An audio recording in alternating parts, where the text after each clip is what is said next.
On some level, I mean, it's all organized by a Peruvian travel agency, and it's all pretty well cut and dried. But it's still a lot of times it's a more exotic experience than most people, experience in their lives. So they feel it's worthwhile, and they often come back feeling that, they were satisfied. They got what they went for. And do you think it's practical that people do search out shamans and that they do actually travel to South America instead of looking for circles here? Or is it just as practical to acquire the medicine, do it on your own or with a small group of friends? And if someone were to travel, what might they look for? Or even not travel, stay here, what might they look for if they were looking for a reputable group? Well, that's the tricky part, both here and in South America. And in South America, I think you have to go through word of mouth. You can't really, you have to you have to work the network, and through word of mouth of people that have been down there and so on. You can't just pick the first one that comes up. You have to spend a little time and talk to people who are down there. Fortunately, right now, there's a couple of websites that have grown up. One is called ayayhuasca.org, and the other one is called ayaguide.org. I think they're .orgs. And they're basically like, Trip Advisor.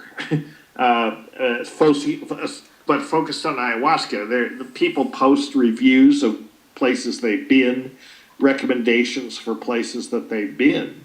So that's probably a good resource. That's a good place for people to look. And, centers that are really bad really have poor standards. And the main issues are abuse of women, sexual abuse, or just bad brew that contains things like toei, and it doesn't really need to contain things that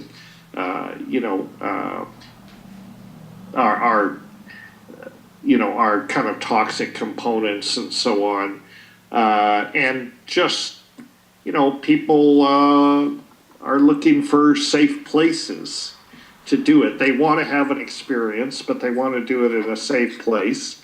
This is completely common sense. That's exactly what they should be looking for, because they're paying a lot of money to go to a place and put themselves in a very vulnerable position where they have to surrender, and they can't be worried about, are the people that are looking after me interested in rape, robbery, murder. These are not things you want to have to deal with at these centers. So so these advisor groups are actually doing the community a service, I think. And the same is true in the States, although in the States it's even harder. You have to work through the networks. You have to work through your local networks, because there are practitioners here. There are people that come up from South America that go on tour and all that, but you kind of have to get through word of mouth, and networks of people that I mean, people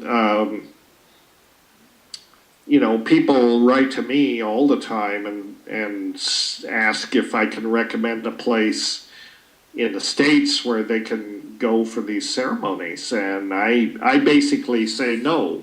I basically say, as a matter of policy, I don't make those recommendations.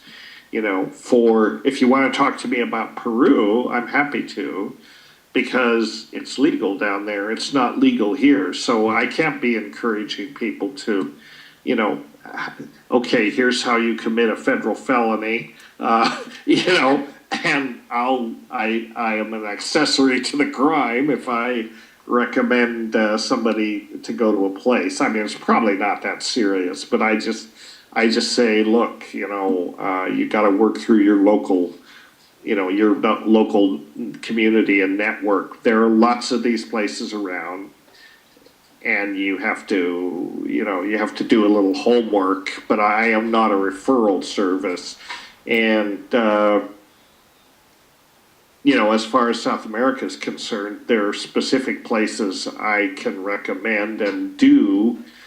I sort of like to get a feeling for who I'm talking to, why are they interested, and so on. And I might recommend a place or two that I've been to that I really think is good.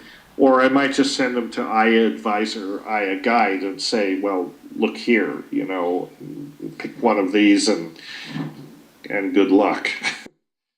Yeah. How about this?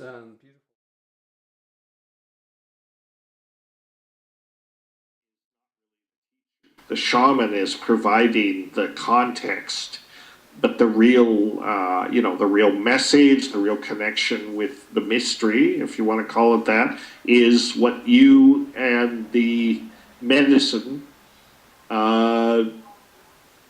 what you encounter directly from the medicine, the dialogue that you may have with that medicine. I mean, I think the traditional way of looking at this, the indigenous peoples regard these things as plant teachers. They actually consider them, intelligent entities that are the holders of this wisdom, and they will impart that to you. I don't think that's such a, I think that's a pretty good model for how they are. I mean, even maybe literally. I mean, we're Western reductionist scientific people, and we say, well, all of this has to be neurochemistry. It's all in your head. It's all coming from your head, but when you're in the experience, it doesn't seem to.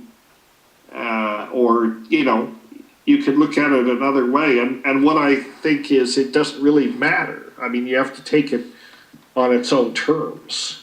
And, if the model for you is that you're in a dialogue or a communication with another intelligence that is not you, then that's fine. I mean, it may as well be true because you react to it. And I think we can't really say whether it is or it isn't, and it doesn't really matter. That the way it presents itself is what works for you. Beautiful. And people can learn a lot on their own. They can essentially become their own shaman and do their own learning. Not a lot of people do, but some do.